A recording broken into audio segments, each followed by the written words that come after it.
The newborn had been home 4 days. The St. Bernard had not slept once. The family thought Tanner had finally turned. He hadn't. He was the only one paying attention. Margaret Dunmore had been a librarian and former social worker for 15 years. She had seen more than most parents ever would, and she trusted that. She had built her whole approach to motherhood around it. 22-month-old Phoenix had been crawling for 6 weeks. The carpet had been vacuumed that morning. The cabinets had child locks. Everything that needed to be put away had been put away. Everything they had thought to put away. Tanner was a 8-year-old treeing walker who had shared the house since before Phoenix existed. He had never shown anything but patience with him. The ear-grabbing, the shrieking, the lurching of a child learning to walk. He was the kind of dog people described as gentle to the point of being a little dull, which is why what happened on the Thursday made no sense. Phoenix woke fussy. He ate half of his crackers. Within 20 minutes, Tanner was positioned directly in front of him on the living room rug, his broad face inches from his. Not moving. Phoenix started crying. Tanner didn't back away. He leaned closer. Margaret watched from the counter, coffee in her hand, and felt the first thread of unease. "Tanner, go lie down." He lifted his eyes to her and stayed exactly where he was. Phoenix cried harder. Tanner pressed his nose toward the baby's mouth, slow and deliberate, and held it there for 2 full seconds. Margaret set down her coffee. In 15 years of librarian work, she had seen dogs upset children before. She had seen the pattern: stress behavior, resource guarding, overstimulation around a crying infant.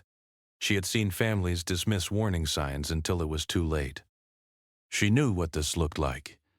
The size differential alone, 78 pounds to 22 and change, made her stomach tighten in a way she recognized as professional instinct.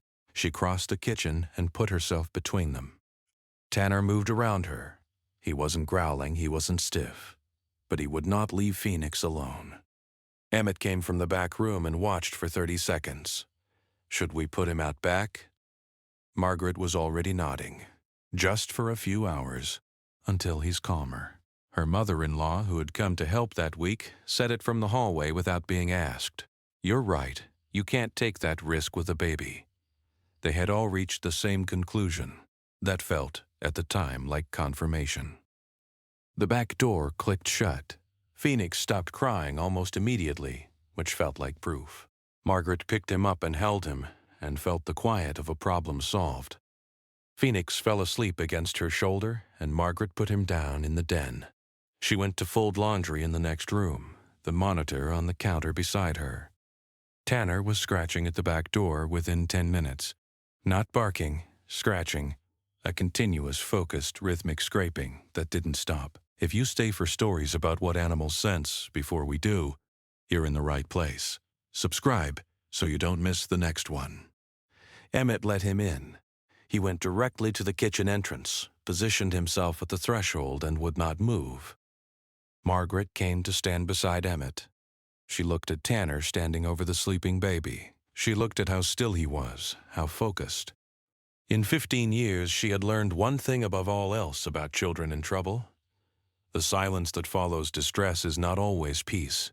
She went to Phoenix. The color in his face was wrong. Not dramatically, not the gray she knew to fear, but off, a faint pallor around the lips. Hands slightly cool, breathing even but shallow. Margaret picked him up, and the limpness was too much, just slightly too much, and she was already reaching for her phone before she finished forming the thought. The button battery was the size of a dime, with a small bite mark on its rim. The pediatric ENT, Dr. Theo Ackerley, told them they had less than 2 hours before tissue damage would have become irreversible. The endoscopic removal took 14 minutes. Button batteries cause electrochemical burns to the esophagus within an hour of ingestion. Dr. Ackerley said 14 years of removing them had not made her any calmer about them. The fatality window after symptoms begin is short. Your dog brought the battery to you. We have never had a case where the animal identified the ingestion before the symptoms. Your Tanner did. Has your dog ever done something you couldn't explain, until it was the only thing that made sense? Tell us in the comments. These stories deserve to be heard. The mother sat with that for a long time, the face pressed to Phoenix's mouth each morning. Not aggression, breath detection. The refusal to leave after every correction, not defiance. An alarm that couldn't turn itself off. The scratch at the back door, not impatience. The sound of him trying to get back to his post. The vigil at the threshold, perfectly still over the sleeping child. Not dominance, medical surveillance. He had been reading what she couldn't see since the moment Phoenix woke up. He had been right for hours. He had been right for days. The only thing he had not been able to do was tell her in a language she would have understood the first time. Every guardian deserves to be recognized, even the ones who never asked for anything in return. If stories like this matter to you, subscribe so you never miss the next one. They drove home in the dark. Phoenix was stable. Drowsy, wrapped in a hospital blanket. Emmett carried him inside. Margaret opened the back door. Tanner came in without drama. He walked to where Emmett had set Phoenix down and lay close beside him, the full length of his body against his side. He did not perform relief. He did not announce his return. He went back to the post he had been pulled away from. He put his chin on his paws. He watched. The next story involves a dog who changed his behavior 3 weeks before a diagnosis no one saw coming. Margaret sat on the floor across from them. She didn't reach for her phone. She didn't move to the kitchen. She watched the slow rise and fall of her daughter's chest and the dog's chin resting level on the floorboards. His eyes still open, still watching the way they had been watching all day. She thought about that for a long time afterward. The dog had been doing the job the entire time. He had been doing it for hours before she was awake. He had been doing it for the 4 days the child had been sick. He had been doing it the way every animal in every house has been doing it for as long as there have been animals in houses, which is to say longer than the family had been alive, longer than the breed had been recognized, longer than the country the house stood in had been on a map. The dog did not know it was extraordinary. The dog knew it was Tuesday.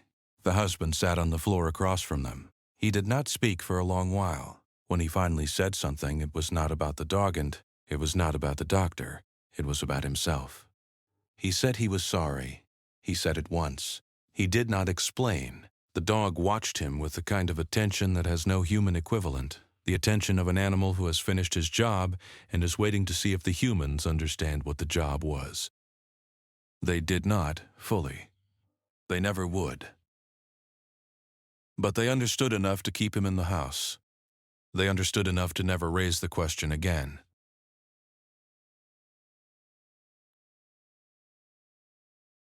She would leave in the part about the dog. The child would learn the dog's name before her own. The child would learn what loyalty looked like before she learned what danger was. That order of learning matters more than any household in the country knows. The doctor's voice on the phone the next week was the same calm voice it had been at the hospital. The follow-up numbers were normal. The follow-up scans were clean. None of this would have mattered without those first 40 minutes. And the doctor said so in the kind of plain language doctors say for the families they know will remember it. She said, "The dog gave you the time we needed." Time was the only thing we needed. The mother wrote that sentence down in her notebook and underlined it. The dog did not change after that. That was the part nobody expected. The family braced for a different animal, a more anxious one, a more attentive one, a hero version of the dog who would carry the story in his body. He did not. He went back to lying in the spot by the door he had always lain in. He went back to barking at the mail carrier the way he always had. He went back to leaving wet nose prints on the inside of the back window. He did not perform what he had done. He just kept doing it, which was the whole point. The fire marshal called 2 weeks later with a final report. The carbon monoxide reading had been at the level that produces unconsciousness within 90 minutes of sustained exposure. The repair on the furnace had cost less than $400. The family had a new detector installed the same day, hardwired with a battery backup, with a smart home alert. They installed 3 of them. They did not feel safer. They felt, for the first time in their lives, that the only system in the house they fully trusted was the one with 4 legs and brown eyes, and a slight limp from an old injury. On a Saturday in November, the grandmother came to visit. She watched the dog and the child for a long time before she said anything. When she finally spoke, it was the kind of sentence old women say once when they are sure. She said, "He has the eyes of a dog who has done his work." She did not explain. She did not need to. The mother nodded, and the dog, who was lying on the rug between them, exhaled the slow exhale of an animal whose job is being witnessed by a human who finally understands what the job is. On a Saturday in November, the grandmother came to visit. She watched the dog and the child for a long time before she said anything. When she finally spoke, it was the kind of sentence old women say once when they are sure. She said, "He has the eyes of a dog who has done his work." She did not explain. She did not need to. The mother nodded, and the dog, who was lying on the rug between them, exhaled the slow exhale of an animal whose job is being witnessed by a human who finally understands what the job is. On a Saturday in November, the grandmother came to visit. She watched the dog and the child for a long time before she said anything. When she finally spoke, it was the kind of sentence old women say once when they are sure. She said, "He has the eyes of a dog who has done his work." She did not explain. She did not need to. The mother nodded, and the dog, who was lying on the rug between them, exhaled the slow exhale of an animal whose job is being witnessed by a human who finally understands what the job is.